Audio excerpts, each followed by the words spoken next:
Thank you. Thanks. Thank you, Toby.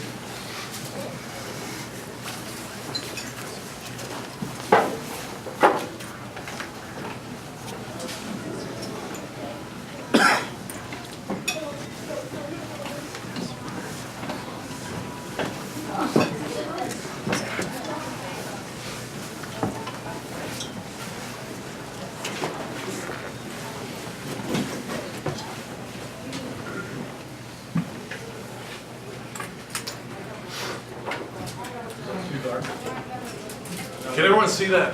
I mean, for you. No, I think we're okay. Fine.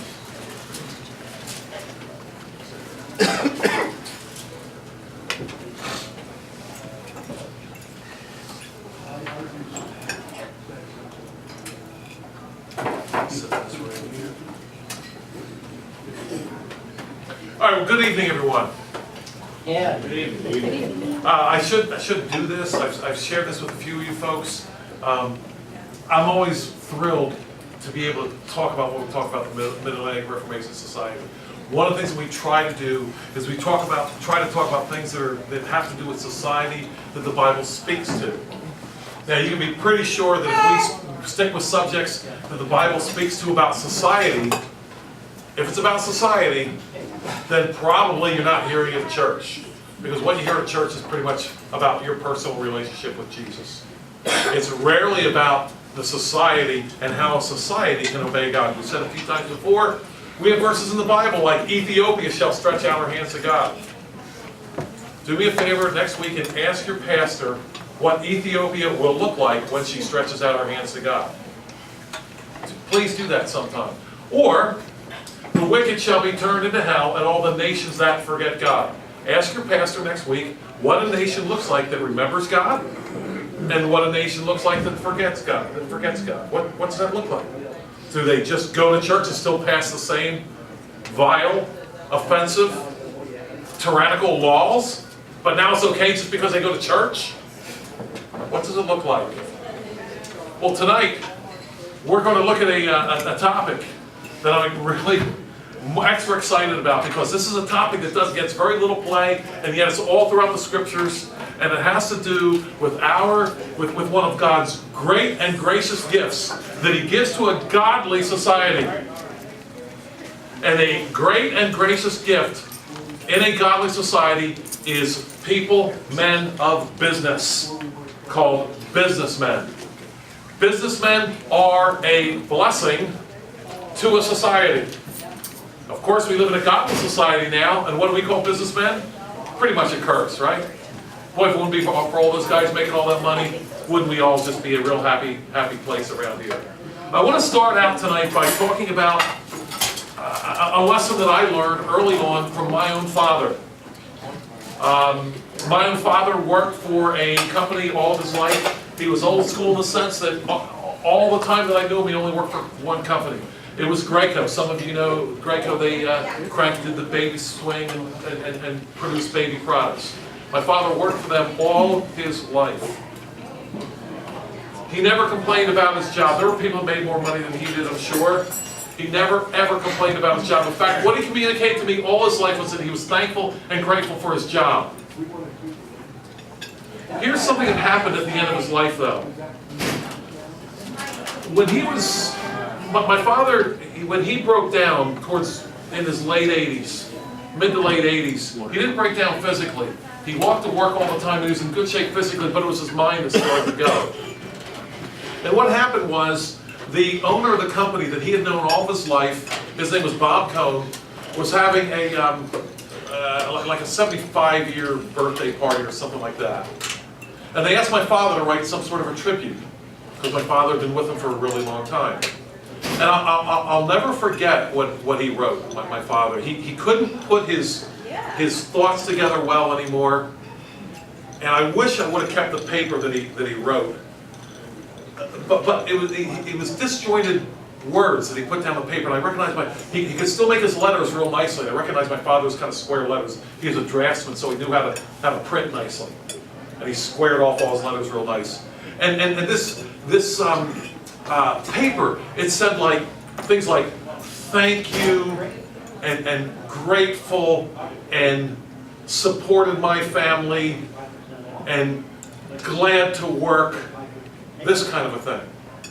In other words, at the end of his life, my father just was grateful and thankful that a businessman started a business so that he could work and support his family. Now let me ask you something. Is that type of thought process in the minds of an awful lot of, let's say, secular people out there? I would say no. But let me ask this question. Is that kind of thought process in the minds of an awful lot of Christians? Professing Christians who want to tell us that it's the job of the businessman to sell everything he has and become poor like everybody else. That way he can really help people. You see, we live in an envious time even in Christian circles. And we've let this whole creeping socialism thing happen to us, where we really believe that our neighbor owes me if he has more than me. Now, I have this fantasy, and I'm probably never going to be able to do it, but I want to get into it sometimes, a good old-fashioned Marxist. Where's my wallet? He already has it. Mark's friend took it.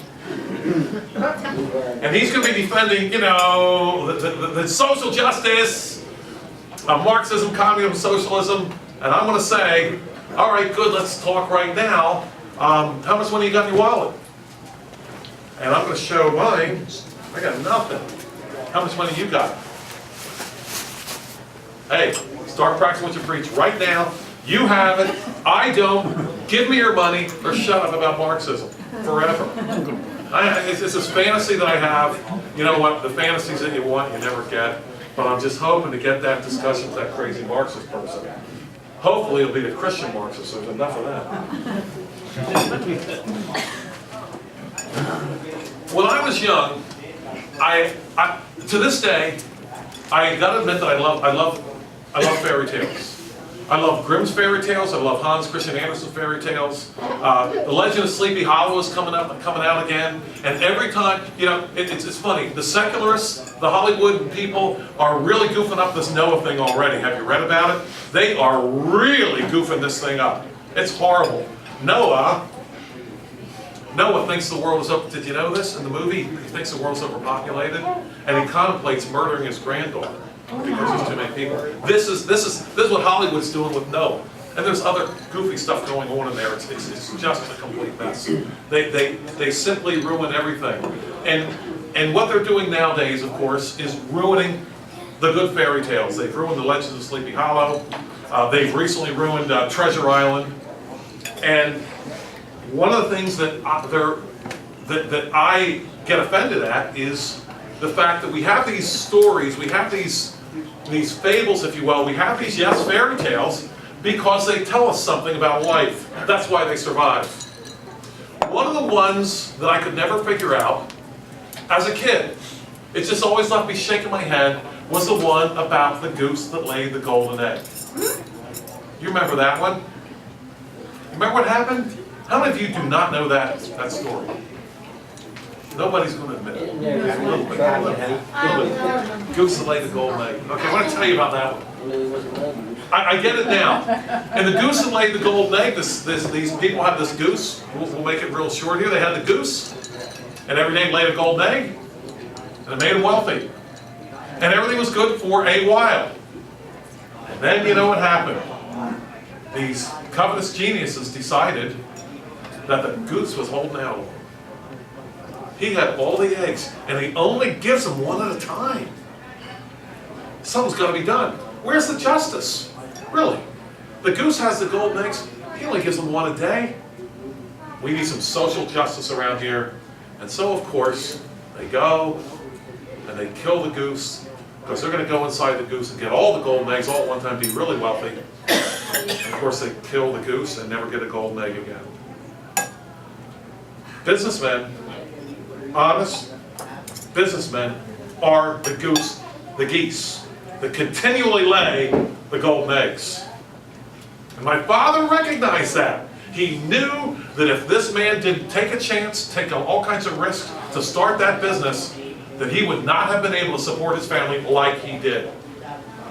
Yes, our family experienced the golden egg, no doubt about it. Well, let me ask you a question. We're going to start out with a little quiz. You might know the answer already here. Our opening quiz, easy quiz. The occupation of the patriarchs. We're talking about probably the three of the men that are mentioned the most in Scripture: Abraham, Isaac, and Jacob. Their occupation was pastors, missionaries, community organizers. You know, no one still knows what that is. And businessmen. And the answer is, of course, Missionaries. No, it's community organized. yes, right? We should have that big X thing to go on here, right? Yeah, of course, you know what they were. They were businessmen. Now, did you ever think what an intriguing occupation that was for the patriarchs? What we call the fathers of the Christian faith? Businessmen. Well, I hope to answer that question by the time we're finished here today. Why honor businessmen and yard sailors? First, we want to make a distinction between political entrepreneurs and economic entrepreneurs. This distinction calls our attention to the difference between those who get their neighbor's property by coercion and those who get it by permission. Now think about it. When property changes hands, there's only two ways that it can do it. It can either do it by coercion, like gun to your, that's the mugger, right? Gun to your head, give me all your money. That's coercion, right? Then the other way is by permission. Okay, I go into the store, you have a candy bar, I think I like the candy bar, I have some money, you want my money, and I want your candy bar. It is a free exchange, it's by permission. No one has a gun to my head, and I don't have to buy the candy bar if I don't want it. Cost too much, whatever, I can keep this candy bar, and I can keep my money. Any problems so far with these only two ways where goods can change hands? Any problems with that? Yep? Okay, good. Let's keep going on here. This next gentleman is a man by the name of James Hill, as you can tell if you're literate, which I'm sure you are. Not a lot of people have heard of James Hill, but you have heard, I'm sure, of the Union Pacific Railroad and the Central Pacific Railroad, and how they met together where? Promontory Point there in Utah, and drove in the Golden Spike, and now we had a railroad going all the way across the United States of America, and what a wonderful thing that it was, and it's praised and lauded in our history books. Well, let me talk to you about that railroad for just a minute. I want to talk to you about this man here. I said there's a difference between a political entrepreneur and an economic entrepreneur. A political entrepreneur goes and gets his neighbor's money out of his neighbor's pocket through the sword, basically, right? Well, that's what taxes are. You pay them at the point of the sword, at the point of a gun, right? That's what you do. It shouldn't be that way. We should want to pay them. We should. We should want to pay our taxes like we should want to pay our tithe. Because the same goodness, or not the exact same goodness, but both should be towards a good end. The reason why we have such a hard time with the taxes is because we see the wickedness that's out the other end of the taxes. And it's a complete disaster and quite a mess. Good morning. But anyway, so getting back to this, what's not as well known as the Union Pacific Railroad and the Central Pacific Railroad were built with taxpayer money. And there was all kinds of scandals that went on. There was congressmen voting money for the railroads, and then there were unscrupulous business people who were in bed with the congressmen, and they were selling stock in the railroad, so they were voting the money out of the taxpayers' pockets for the railroad, and they were personally profiting from it. All kinds of crazy things happened. First of all, they made the railroaders use American-made steel, which was inferior. So now you got an inferior product going on. They were paying them by the mile. So you already know what happened, right? So instead of going like, if they could, like from here to here, what's that? I'm not a geometry guy, but I think a line is still the shortest distance between 2 points, right?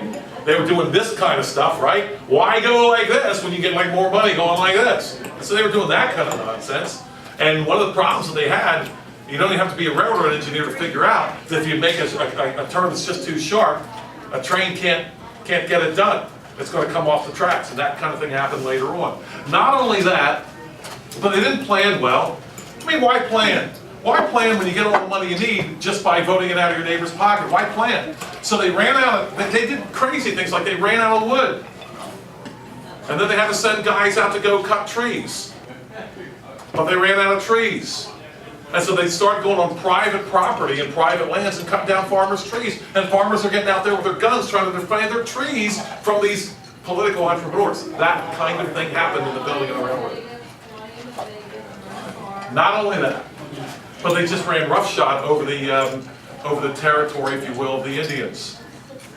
Right through the problem. And guess what happened? There were fights between the railroaders and the Indians, and hundreds of workers were killed. Hundreds were killed. Well, why am I showing you this guy? Well, James Hill built his own railroad. At a time when everybody was saying, you can never raise the capital to build your own railroad, it's just too big of a project, you can't do it. You must milk the taxpayers in order to do it. At that time, James Hill built a railroad from Minnesota to Washington, all the way to the shore.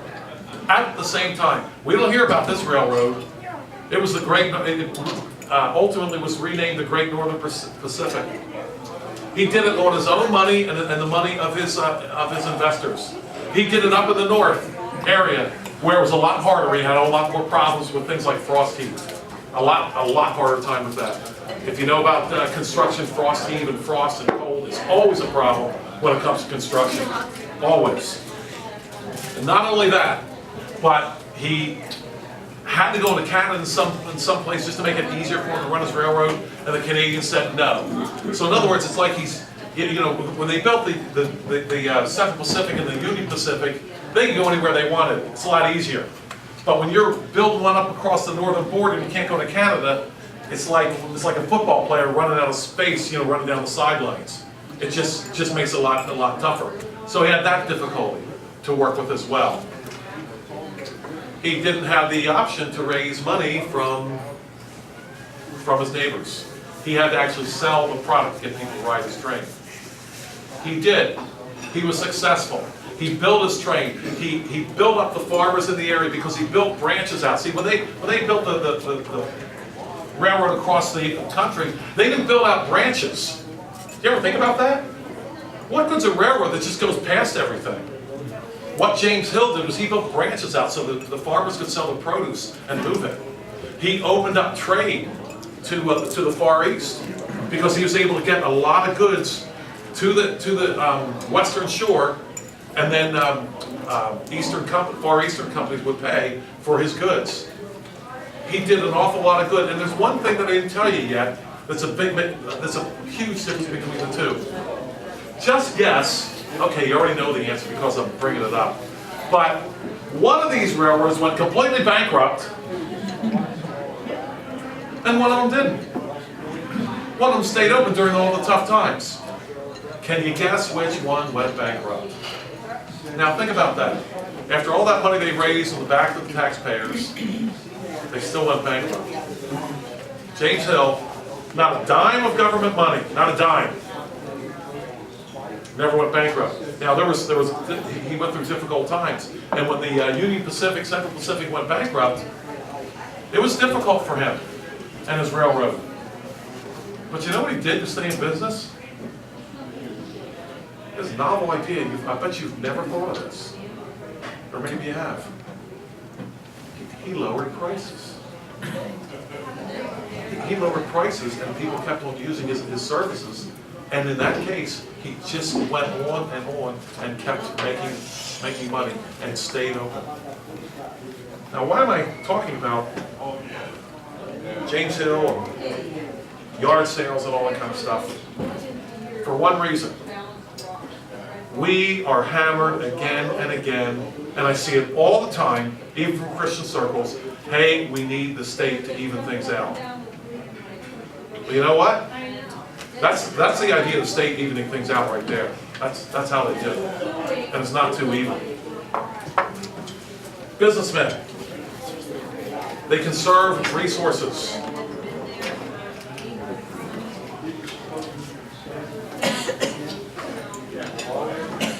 Who wastes resources? You know, when you have to earn your money, you conserve resources, right? When you can vote it right out of your neighbor's pocket, it just goes on and on and on. Why conserve resources? Why should you even do it? You know, one of the ways that Rockefeller made so much money, and the reason why he was able to drive the price of oil down like 10 times, he just kept on driving it lower and lower and lower, was because he conserved resources. Did you know, for example, that he invented asphalt from waste products from the oil industry? He hired chemists to do that. While everybody else was just using the oil, throwing everything else out, he said, you know what, I think there's money in some of the byproducts, and his chemist invented asphalt from what was waste products.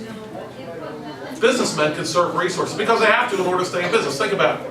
If I'm businessman A and I'm not conserving resources, and I'm competing with businessman B who is conserving his resources, guess how long I'm going to be in business? Conserve resources. They love their neighbor. We're going to talk about this a little bit more. Anybody remember Katrina? Not that long ago? As I recall, it was George Bush's fault. As I recall. Yeah. One of the most classic things that ever happened, as a brief aside, go back and look at it. I brought this up to some people who don't believe me, but it's true. Obama's first inaugural address, without getting on this too much, one of the promises that he made, or I don't know if it was really a promise, but something like a promise, was he said that now, since he's president, now the weather's going to get fixed. He said that. Go look at it. Wow. Anyway, they definitely, when Katrina happened, do you remember they started handing out money like confetti down there to all those people that lost everything? Remember that? Well, if you're in the middle of Katrina, what do you think you're going to do with the money? I know what they did with it. But it was Walmart, it was Lowe's, it was Home Depot that worked their heads off getting goods, getting construction goods, getting wood, getting masonry, getting construction goods into those people so they could rebuild their homes. Now, I ask you, is that an act of love for your neighbor? No, it really wasn't because they got rich. Well, I hope they got rich loving their neighbor. They make a profit.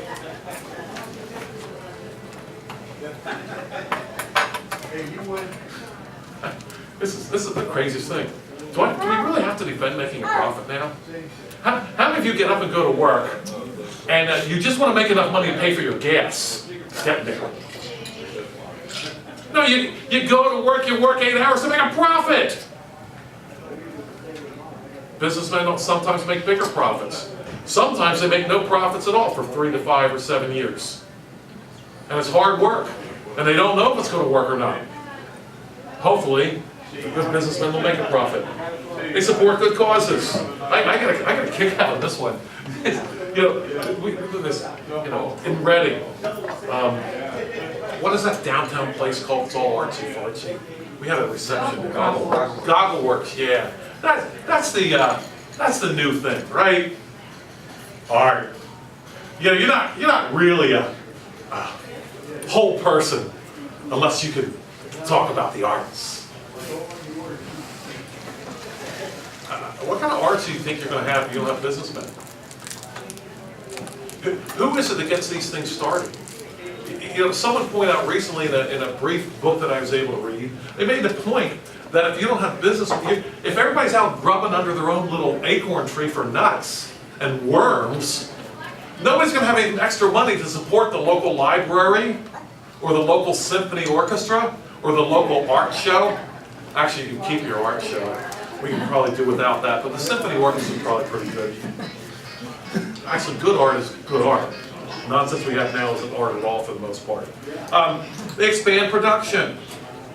They come up with new, cheaper ways to produce things that make us wealthy. We'll talk about that a little bit later too. Businessmen by their very existence make us wealthy. I'm going to try to make that point a little bit later. And they take dominion. They use what God has given on behalf of man. That was another thing that my father taught me, which was very good and I'm very grateful for. He taught me that God has set the creation in order so that men can use the creation for their benefit in order to glorify God. Did you know that the creation is here for the benefit of man in order to glorify? Did you know that? There's other reasons too, but that's one of them. And that was, my father was an inventor, and he said that's what he enjoyed doing. He enjoyed looking at nature to see how products or things in nature could benefit his neighbor. Businessmen do that. Now, brief word on the market. When we speak of the free market, we are really talking about exchange that is 100% voluntary. That is, it's not a question of the free market versus the market. It's a question of the market versus the molested market. See, the free market gets a real bad rap because it's not free. Somebody back there is telling you, and I use the example of the local community, maybe this even came from a community organizer who comes with a law in the township that says everybody has to, in order to be a good, we're really in favor of hospitality. We believe in hospitality. And that's a good godly thing. The Bible says you should be hospitable. So we're going to enforce hospitality. Everybody has to have an extra couch in their living room and 2 extra toasters in their kitchen. Because we believe in hospitality. Well, at the local yard sale, what do you think happens to the prices of couches and toasters next time there's a yard sale? Prices went up, right? Now, then people come along and say, see, look at those people gouging all that money for just toasters and couches. See, the free market doesn't work. That's because it's not the free market. Everybody get that? Everybody good with that? Let's go on here a little bit. That is, when freedom is attacked, and this is, please understand this, please. When freedom is attacked, it is always the market that gets attacked first. They always come after your goods before they come after your person. Always. Did you ever wonder why those colonists went to war over something as simple as a Stamp Act? Now, we have to talk about the Stamp Act for just a minute because, you hear about Stamp Acts like, oh, what were they doing? They charging extra when you put a stamp of, on a letter to send or whatever? No, it was a disgusting act. What it was the Englishman said, the king had said, with the support of Parliament, well, at least some members of Parliament, look, if you're going to do any kind of official correspondence, you have to do it on a piece of paper that's stamped by us, and you're going to pay for it. Now, we would just be glad about that today if that's all we had to deal with. But they understood that they come for the property first before they come for the people. Remember Saul? Remember when Samuel, you got to remember this, look it up in 1 Samuel 8, when Samuel tried to talk the people out of a king, and he said he's going to really oppress you, he started with their property and ended up with their persons. That's how Samuel tried to talk them out of it. Do you see why the market is worth defending, my friends? If you love liberty, and if you love your neighbor. And now, a story about a few disadvantaged young men.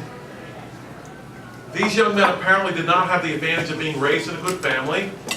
They didn't know or perhaps care how to produce. That doesn't mean they were bad people. After all, what should one do in that situation? Well, these young men decided that they should share in the American dream just like everyone else. And why not? I mean, hey, you don't come from a good family, you weren't ever taught how to work hard.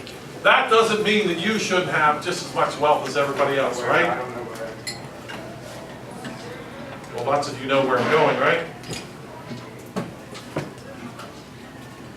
Actually, it wasn't the American dream. It was maybe another dream, but hey, these guys just wanted, they weren't bad people. I mean, think about it. Their neighbor had goods and they didn't. How can you blame them for going out and getting their neighbor's goods? Is that so bad? Are we so calloused as to say that if a person doesn't work for something that he shouldn't have it? Are we that unloving here? Then Jesus answered and said, a certain man went down from Jerusalem to Jericho and fell among thieves, who stripped him of his clothing, wounded him, and departed, leaving him half dead. Now by chance a certain priest came down that road, and when he saw him, he passed by on the other side. Likewise a Levite, when he arrived at the place, came and looked, and passed by on the other side. We know the story. Now the guys I just talked about are the guys that, well, I mean, a certain man went down from Jerusalem to Jericho and fell among thieves. That's what I was just talking about, right? But can we really have a little compassion in this room? They didn't have what this guy had. And they just went and took it. Aren't we all better off? The wealth has been redistributed. Now they have his clothes. They probably... Aren't we just better? You know, I still remember one of the most amazing sights I ever saw. It was amazing. Some of you are in here old enough to remember the Rodney King riots in, I think, the early 90s. I think that's when that was. And it was pretty crazy. It was in Los Angeles. To remind you, a man named Rodney King had been leading the police officers on a chase. They finally caught him, and it looked like they abused him, beat him up pretty good. Apparently some people thought so, and some video indicated that they might have done that. And then when the officers were tried, they were found not, they were not convicted of what they were charged with, and there were riots in LA. And I mean, it was people were killed, a lot of people died, a lot of property destroyed, and it was really bad. I think early 90s.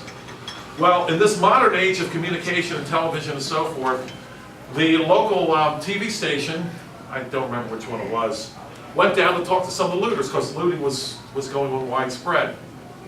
And so there, it's bizarre.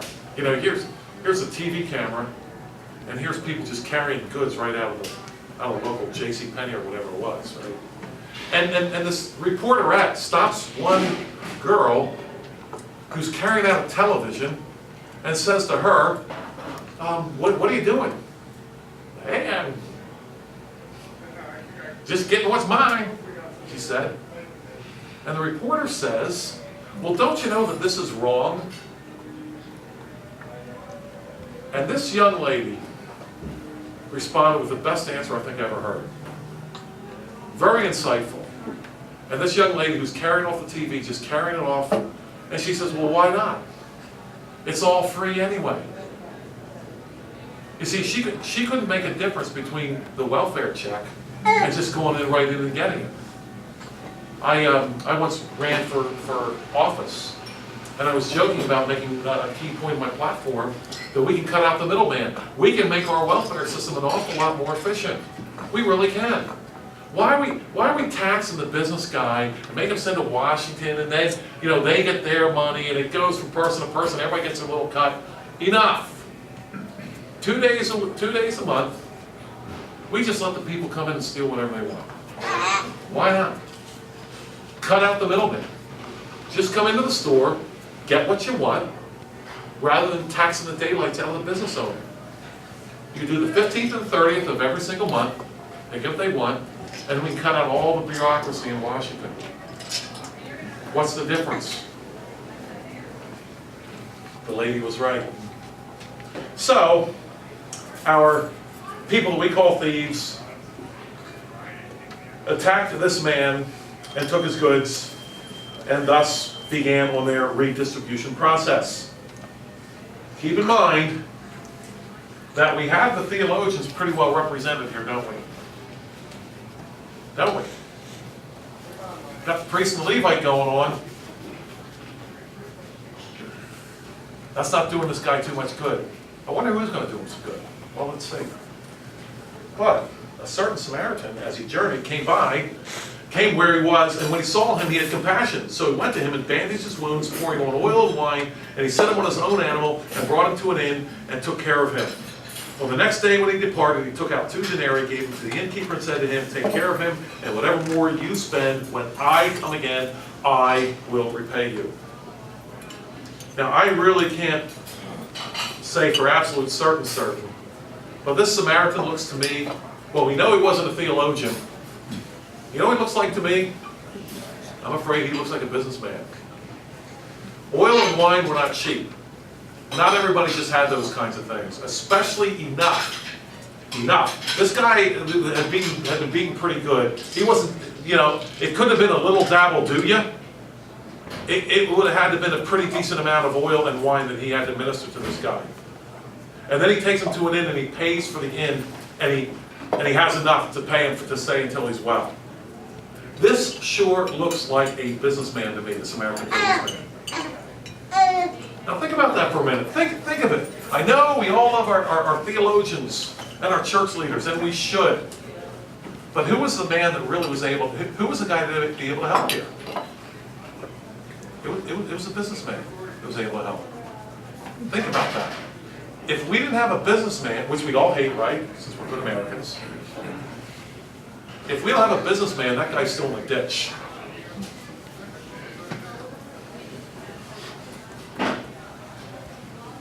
And just briefly, look at all the statements about property ownership here. He poured his own oil, his own wine, he set him on his own animal, brought him to an inn. Next day when he departed, he took out 2 denarii, gave them to the innkeeper, and said, take care of him, whatever more you spend, I will repay you. Now, if this was a modern thing, we'd have tons of politicians standing up for both parties, using the poor man that got beat up for a photo op. I said, we need to put a stop to this. We're going to levy a new tax on you. Not this Samaritan. Whose money did he spend? From Galatians 5:13-15. For you, brethren, have been called to liberty, only do not use liberty as an opportunity for the flesh, but through love serve one another. For all the law is fulfilled in one word, even in this, you shall love your neighbor as yourself. But if you bite and devour one another, beware lest you be consumed by one another. I believe that first verse, for you, brethren, have been called to liberty, only do not use liberty as an opportunity for the flesh, but through love serve one another. I think that's talking about businessmen. Businessmen serve their neighbor. Think about the market for a second. Just think about this. What a wonderful thing. When a person goes in business and he does a good job serving his neighbor, what happens? He gets money. Right? He gets rewarded. And if a good servant gets rewarded, guess what that servant's going to do more of? He's going to serve more.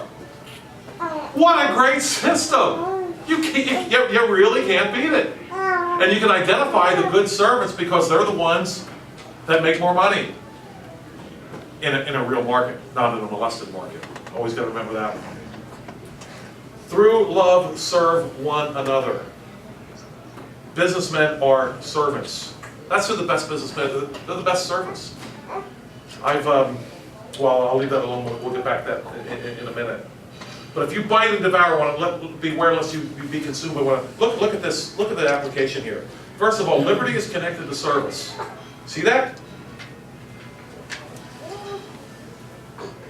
You've been called to liberty. Don't use liberty as an opportunity for the flesh, but serve one another. So liberty and service mentioned in the same verse here by Paul. Secondly, and again, if I don't have liberty, I'm unable to serve. You can't serve without freedom. You can't. When you aren't living in a free society, all you can do is just grub enough to get your own family served. How can you even serve with someone else? In this context, service equals love. Service equals love. And you don't believe me? Well, check it out. But through love serve one another, for all the laws fulfilled in one word, even in this you shall love your neighbor as yourself. So Paul's talking about love in the same context as service. Fair enough? Love and service are connected to God's law. He's quoting the Old Testament here. Love your neighbors yourself. And of course he's quoting, when he quotes love your neighbors yourself, he's all quoting from our favorite Old Testament book, right? That'd be Leviticus. Without liberty and service, our only option is to bite and devour one another, with the result that we ultimately will be consumed by one another. Think about that if you would. Either production and love for neighbors is an upward scale or it's a downward scale. And if it's a downward scale, what can be left except to bite and devour one another at the bottom? I still remember a conversation we had when we were at our Mars board one time. And Toby, you might remember this one, where someone said this particular guy, I don't believe he was a Christian, but he's a good neighbor, he's a decent guy. But he said this, and correct me if I'm wrong here, Toby, he said this. He said, look, if things really hit the fan, and the dollar isn't worth anything, and there's bread riots in the cities, and there's blood in the streets, if I don't have something, I'm just going to take it. I don't care who says what or does what, I'm just going out and going to get it. Can you see the bite and devour one another thing going on there? Do you remember that one? Yeah. Who was it that said that? You don't want to say. I'm not 100% sure if that better not. Okay, you remember what was said? Yeah. When production begins to fail and love for neighbor fails, bite and devour one another is at the end of the road. We can only conclude then, serving one's neighbor is an act of love. Since an honest businessman serves his neighbor, it is that same businessman who loves his neighbor, perhaps better than his local pastor, perhaps. I'm saying that as a local pastor. Certainly better than those who would seek to destroy that businessman. And one thing we can be sure of, that those politicians out there, those bureaucrats, and even those socialists and even in Christian circles that are out to destroy the businessman, that are out to attack his property and his profits, you can be sure that they do not love you. Think about it. Businessmen are about production and allocation of resources. Without them, we are only left to bite and devour one another. Now, an objection. What about those entrepreneur businessmen exploiters of the poor, of which we often read? Doesn't their very existence argue against the market? Well, we all know, right? Business guys out there that exploit their neighbor. I got to tell you this little story that happened one time in my own home. Here. My son called me up and said, hey, Dad, a friend wants to come over, family dinner. Yeah, come on over. Well, this young man was kind of a bright kid. He wasn't dumb at all. He was going to college, taking up economics and business, and listening wide awake to his Marxist professors. And at the time that we talked, he was laid off from his job as a stock guy in a food warehouse. Okay, that's background. We got to talking, we did the education thing. And then we got on business, and I made the comment that Karl Marx hated property owners, he hated businessmen. And this young man said, no, he didn't really hate them. He just didn't like businessmen exploiting workers. Aha, I got some pay dirt going on now. Now we're right down to it. Yeah, businessmen, those stinking businessmen exploit the workers. I said, how does they exploit the workers? And this young guy, he's in college and taking the courses and everything. He says, well, this is a true story. This is true. This is the way it was, what I'm about to say. He said, well, they exploit them because they pay them for their labor. I said, what are you talking about? Up to this time, I was being Joel, the good conversationalist. Joel, the loving guy that wants to have a good conversation. Joel, the sharing guy. At this point, though, the mask just had to come off a little bit. So what in the world are you talking about? He says, well, he says, they come and work, and all the business guy does is pay them. And I'm like, it was good I was finished eating. And I said, how is this exploiting people? And then he said this. He said, well, the business guys don't do any work. I said, look. I said, I've known business guys. I don't know one that works any less than 12 hours a day. When you average it, yeah, they take vacation sometimes. When they're working, I don't know.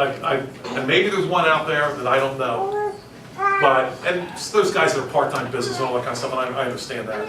But when you're running that business every day, you're usually knocking down 12 hours a day on average. And if you don't knock down 12 hours a day, you're catching up on Saturday. And I said to him, I said, well, and then I told him, I said, these guys work extremely hard. He said, no. He says, they don't do anything. I said, do you think those guys just sit around with their feet up on the desk? He said, yeah, that's all they do. And everybody else does the work. I said, that sounds pretty easy. I said, and this is where I had to tell you, he was laid off from his job as a warehouse stock guy. I asked him this question at this moment. I said, do you think, since the businessmen don't do any work, do you think you could run a big business? Without hesitation, I'm not kidding, without hesitation, yeah, it's like I can do that, no problem. Well, by this time I was like, how am I supposed to do this? Physically or verbally?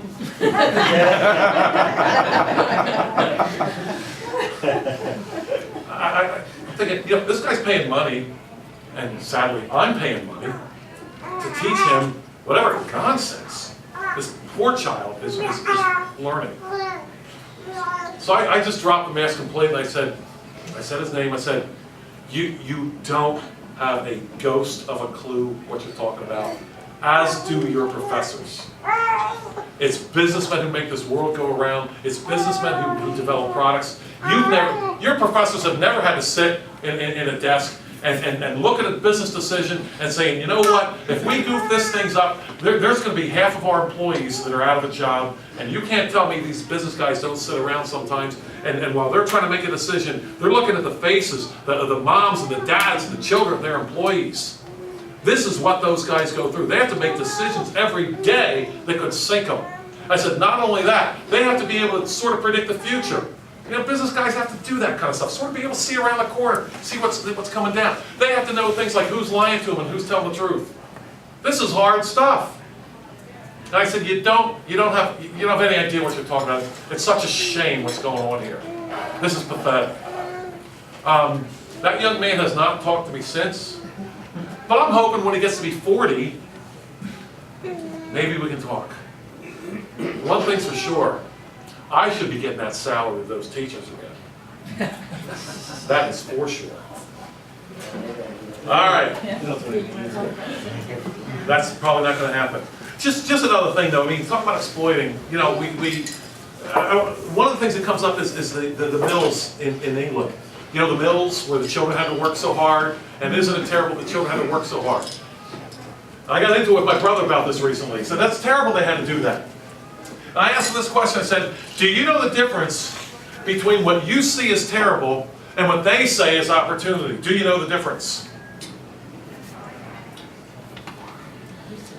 Now remember things like, there's little kids, crawling through the coal shaft and everything getting coal, and isn't this terrible and so forth. Well, let's ask a question here. Let's be honest. If some little girl is crawling through a coal shaft getting coal, what if she and her family call that opportunity? Wait a minute, he said, Joel, you're really going off the edge here. Stop for a minute. We all know David Livingstone, right, the great missionary? This is the 150th anniversary of his discovery of Victoria Falls. He worked for 12 hours in a mill growing up. His whole family did.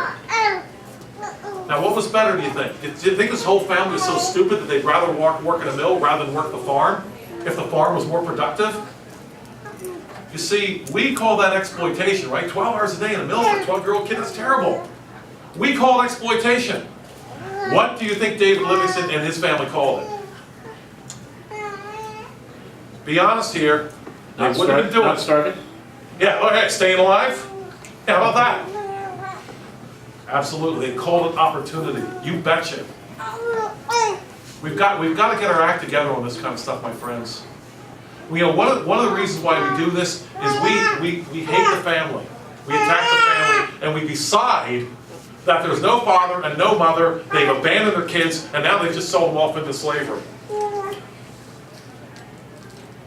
We hate the family. We answer by pointing out that it is impossible to truly exploit without either A, a broken contract. People can be exploited. It can happen. And businessmen can do it. But there's only two ways it can be done. Only two. A broken contract or the interference of the state. There's no third way here. And you know, it's the job of the state to enforce the contracts. You know that, right? That's the job of the state, not to redistribute the wealth, but to enforce the contracts. And when the state stops enforcing the contracts, then it turns its attention to interfering in the business of its citizens. One more thing about this. I hope you go home tonight, and I don't know if it's on Netflix or not, we can get it. How many of you, can I see your hands, have seen the movie The Molly Maguires? A few of you have. It's a story about Irish miners coming to America, working for exploiting mine owners, and isn't it terrible what happens to them? They become slaves. Interesting. They talk about how the miner owners are exploiting these Irish workers, and then they show them drinking. Now, unless the booze was free, they can save a little bit of money, right? And by the way, no one ever asked this question. I mean, it's really odd, the way it's presented sometimes. Have you ever heard of a ship that only goes like one way? I mean, apparently the ships only went one way. They only went from Ireland to America. And when they got to America, they were like raptured out of America and went back to Ireland for more Irishmen and then sailed to America. If it was so bad in America, get on the ship and go back to Ireland. How about that? But they weren't, which means it was better here. Now, no one's going to point that out to you. No one's going to tell you something so simply basic. I don't know what was happening with those mines, but I do know this. There weren't too many Irishmen getting back on the boat and headed back home. And it would have been a lot cheaper trip because there was less people trying to do it, going back home to Ireland and coming here.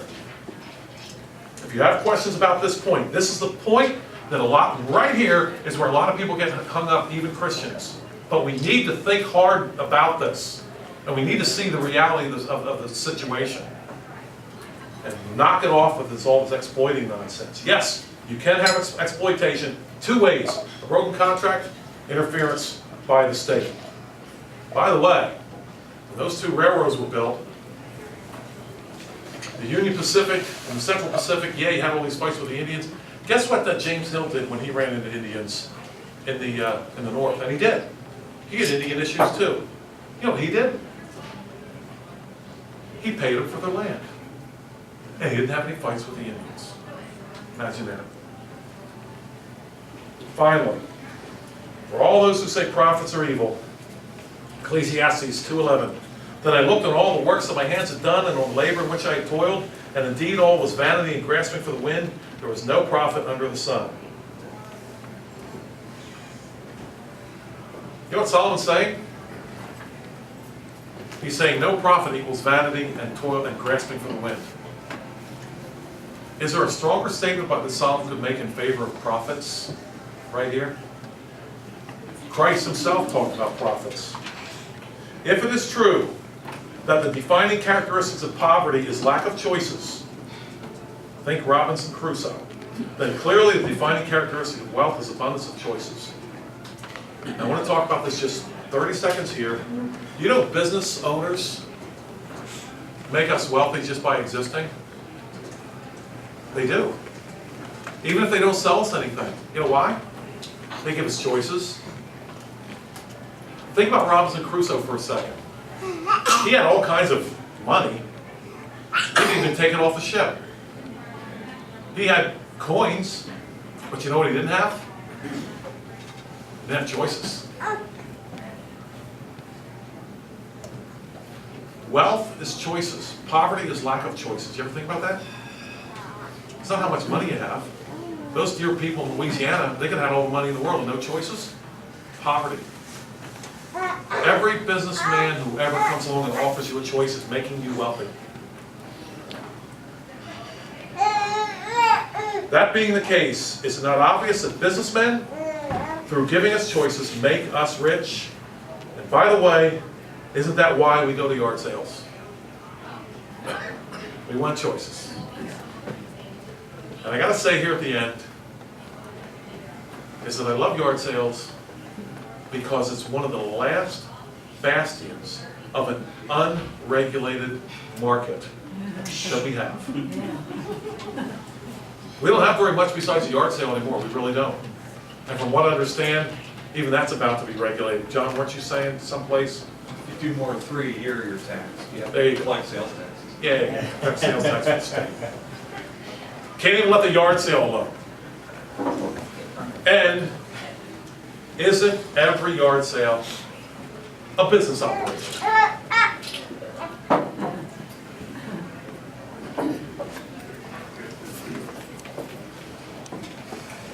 Thank you for bearing with me in one of my all-time favorite topics. I hope it was yours. Businessmen are a blessing. They make our lives better. Honest. And when I say business, I mean honest. I mean the economic entrepreneurs, not the political guys.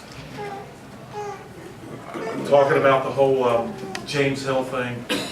I didn't quote it tonight because I ran out of time, but if you ever get a chance to read this book, I hope you do. Entrepreneurs versus the State. Very short book. Burton W. Folsom in this book picks out 6 different areas in which he picks on the oil industry, the steam industry, the steel industry, the railroad industry, and 2 others that are related. And he picks out political entrepreneurs, people that tax their neighbors, and the economic entrepreneurs, people that raise their own money and made money and served their neighbor. And in every case, when they went head to head, the political guys versus the economic guys just beat the pants off them again and again. And there were times when the political guys were going out of business because the economic entrepreneurs were killing them. And the political guys would go back to Congress and ask for more money because the economic guy was killing them. And of course, Congress would vote them more money. For protection. Absolutely, that's exactly what it was. Protection from the good businessmen.